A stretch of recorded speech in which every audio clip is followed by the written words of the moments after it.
अस्सलाम वालेकुम। कैसे हैं आप सब? उम्मीद है कि सब खैरियत से होंगे। आज हम एक ऐसी क्रीम बनाएंगे जो बगैर किसी नुकसान के रंग को मिनटों में गोरा करेगी।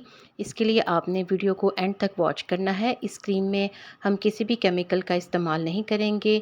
ये क्रीम हम घर में मौजूद चीज़ों से ही बना लेंगे। इसकी तैयारी में हमें चाहिए होगा आलू।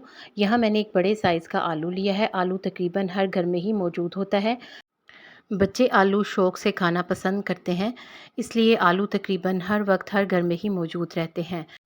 आलूओं को ना सिर्फ खाने के बल्कि लगाने के भी बहुत से फ़ायदे हैं। यहाँ जो मैंने आलू लिया है इसको मैं छील लूँगी और छीलने के बाद एक मैंने छोटे साइज़ का ग्रेटर ले लिया है। आप इसको ग्रेट करेंगे। अगर आप ग्रेट ना करना चाहें तो आप इसको चॉपर में डालकर सिंपली चॉप कर लें। ये मैंने इसको तकरीबन आधा ग्रेट कर लिया है। आलू का जिल्द के लिए मैं आपको फ़ायदा बता रही थी कि आलू में विटामिन सी बहुत ज़्यादा मिक़दार में होता है जो जिल्द को बेहतर करता है। इसके अलावा ये जिल्द में मौजूद गहरे जो दाग धब्बे होते हैं उनको भी हल्का करता है। ये मैंने सारा आलू ग्रेट कर लिया है। अब इसका मैं जूस निकाल लूँगी। आप किसी स्ट्रेनर की मदद से इसका जूस निकाल सकते हैं या फिर हाथों की मदद से भी इसको अच्छी तरह से प्रेस करते हुए इसका जूस निकाल लें, या फिर किसी मलमल के कपड़े के ऊपर ये सारा आलू फैलाकर इसको दबाकर इसका जूस निकाल सकते हैं। जो तरीका आपको अच्छा लगे या जो तरीका आपके लिए सूटेबल हो, आप उस तरीके से आलू का जूस निकाल लें।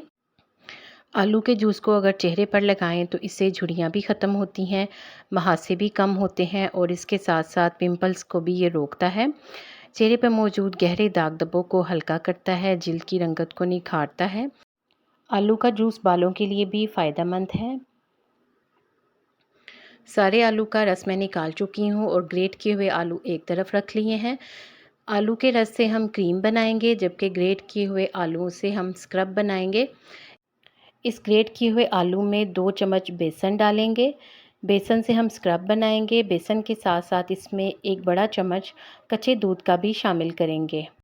बेसन चेहरे की खूब अच्छी सफाई करता है। अगर आप चेहरे पर साबुन ना लगाना चाहें तो आप सिंपल बेसन से भी अपना चेहरा वॉश कर लें, तो उससे भी काफ़ी अच्छा ग्लो आएगा। अब इन तीनों चीज़ों को हम मिक्स करके एक स्क्रब सा बना लेंगे और इस स्क्रब से पहले अपने चेहरे को अच्छी तरह से स्क्रब कर लेंगे ताकि तमाम मैल कुचैल वगैरह निकल जाए। किसी बड़े बर्तन में ये तमाम चीज़ें डालकर आप अच्छी तरह से मिक्स कर लें ताकि अच्छा सा हमारा स्क्रब तैयार हो जाए। आपने अगर अभी तक वीडियो को लाइक नहीं किया तो लाइक कर दें, और अगर चैनल को भी आपने सब्सक्राइब नहीं किया तो सब्सक्राइब कर दें। अब इस स्क्रब को हम एक तरफ रख लेंगे और आलू का जूस ले लेंगे जो हमने बनाया था। इसमें हम कुछ चीज़ें शामिल करेंगे ताकि हम इसकी क्रीम तैयार कर सकें। ये चीज़ें हमारे किचन में ही मौजूद होती हैं।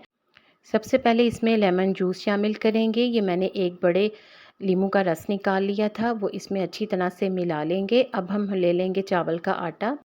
चावल का आटा गोरी रंगत और साफ़ शफ़ाफ जिल्द के लिए अहम समझा जाता है। ये मैंने चावल का आटा घर में ही बना लिया था, ग्राइंडर में डालकर इसको पीस लिया और फिर इसको छान लिया था। अगर आप चक्की से लें तो वो भी बेहतर है, लेकिन घर में बना लेना ज़्यादा बेहतर है। अब इस चावल के आटे के मैंने 2 चम्मच डाल दिए हैं और साथ ही इसमें एक बड़ा चम्मच शहद का डाल देंगे। शहद भी जिल्द की खूबसूरती में सबको पता है अहम किरदार अदा करता है। शहद एंटीसेप्टिक होता है। ये जिल्द पर लगाने से महासों में कमी आती है और जिल्द के पोर्स में जमा ये गंदगी को भी साफ़ कर देता है। इन तमाम चीज़ों को अच्छी तरह से मिला लेंगे। अगर आपको ये क्रीम पतली लगे तो आप इसमें चावल का आटा मज़ीद भी शामिल कर सकते हैं। आप इसको तैयार करके एयर टाइट कंटेनर में फ्रिज में आराम से रख दें और इस क्रीम को आप एक दिन छोड़ के एक दिन अप्लाई करें। अब हम पोटैटो स्क्रब करते हैं। हाथ पे अच्छी तरह से इसको स्क्रब करेंगे, लगाते जाएंगे, साथ साथ थोड़ा थोड़ा रब भी करते जाएंगे। स्क्रब करने के बाद हाथ को वॉश कर लेंगे और फिर इसके ऊपर क्रीम अप्लाई करेंगे।